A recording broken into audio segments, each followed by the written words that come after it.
Hey, what's going on? It's me, Jay. Just when you thought uh, the weekend for professional wrestling could get any more weirder, as we still reel from the death of hardcore legend Terry Funk, and others reel from the death of old older wrestling legend Abe Jacobs. We now are confronted with the death, the unfortunate, untimely death, and very sad death of Bray Wyatt, aka Wyndham Rotunda. This one hits me really hard because I love Bray Wyatt's work. Ever since seeing him first appear on the WWE as the Bray Wyatt character, he was, of course, in the WWE earlier than that as the Husky Harris character as part of the new Nexus. But he really didn't catch his own until like 2013 when he became that character. And to me, it always reminded me of an updated version of Jake the Snake Roberts in the way that he would methodically get inside opponents' minds and play mind games with them, especially John Cena when they feuded throughout all of 2014. We all remember when that time when all the kids came out on that Raw and they sang, "He got the whole world in his hands. He got the whole wide world in his hands," and the stuff he would do. And this comes 3 years short, almost practically 3 years. It'd be 3 years this December. The death of his stablemate, um, Luke Harper, aka Brody Lee. Um, Bray Wyatt was somebody that, like I said, that I always championed. I love this character. I remember how over he was at the end of WrestleMania 30, despite losing that match to John Cena. He was like the most over guy in the company. And then when he finally won, he finally made it to the dance at WrestleMania 33 as the uh, as the WWE champion, going into that feud with Randy Orton. I was just so ecstatic. And then when he debuted as the Fiend character at SummerSlam, okay, this is something different. This is something unique. We all remember the Fireflies Funhouse, the partnership with Alexa Bliss. I joked a lot how they would always fuck around with Bray. You know what I mean? He never really, yeah, he won the World Heavyweight. I mean, he won the WWE Championship, like I said, 2017, but he never really was pushed the way he could be. You know what I mean? The way that I felt his talent was. The Fiend character was very unique. You know, having the split personalities, a Firefly Funhouse like Mr. Rogers' take.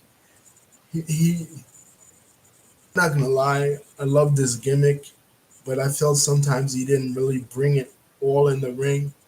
You know, I'm not one to sugarcoat or just say things that people want to hear just because they passed away. People know that the two superstars that I championed of of this new generation was Bray Wyatt and Sasha. I would always say we got to push Bray Wyatt. I gave him hell for what not even what he had done basically, but what the company was doing with him at Hell in a Cell 2019 in that match with Seth Rollins. You know what I mean? Because I knew that he could be so much more.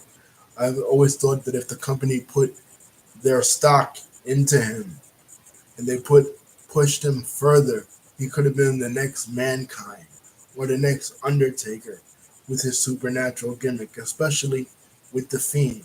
You know, the way the Fiend was always pushing it to the edge. And we joked at WrestleMania 37 when Alexa Bliss came out of the box and she was covered in the black ooze. That video is in the archives, you know.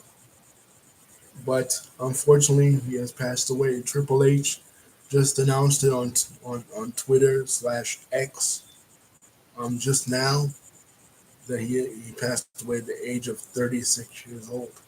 And this is hitting me really hard too because, guys, for many people that don't know, my birthday is coming up in um in 2 days, and I'm around that age that Bray Wyatt is gonna turn 30 years old. You know what I mean? So basically, he's like a peer in a way, you know. And this is not going to be a terribly long video because he didn't have a terribly long career. His career was very short. But this is shocking news. He's a third generation wrestler. And oddly enough, I mentioned him in the Terry Funk tribute video that I did.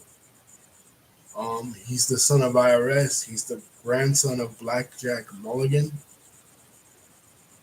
and and he's the nephew of Barry Windham, who he's named after. Huh. So, and condolences to his family, condolences to IRS, condolences to Barry Windham, and condolences to JoJo, who was his wife. Remember, you guys remember a couple of years back when he first got with JoJo, there was a lot of rumors floating around of how their relationship was. But that's his personal life. You know what I mean? You can do whatever you want in your personal life. But as far as his wrestling career, he was a magnificent talent, and I just wish that he'd have had the chance to go further. You know, I mean, he just recently made a comeback not so long ago. Like I think it was last year, where he was where we said, okay, I thought he was gonna leave the company and go to AEW, but he didn't, and he did come back to WWE. He was doing the Uncle Howdy thing. And I thought this was finally going to be the moment for him. He was his star shone the brightest. But this, just when we thought the era of early wrestling deaths were over, the early 2000s of wrestler deaths that would die in their prime, it hits us once again. Guys, rest in peace to Bray Wyatt and condolences to the family.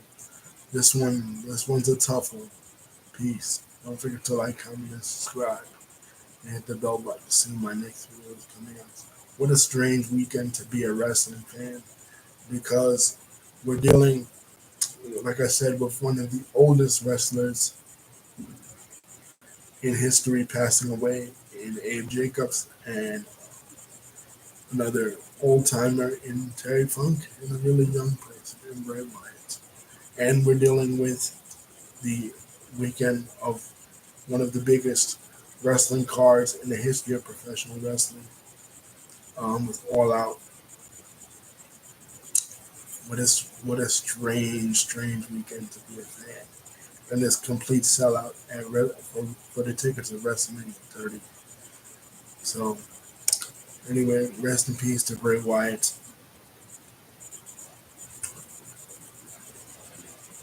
I'm gonna miss um, his work on television because, like I said, he was one of those guys that I was pulling for, that I was really pulling for, to be the next star of WWE, to be the next Undertaker, to be that next supernatural character that was going to take the company by storm and possibly be a leader in this business.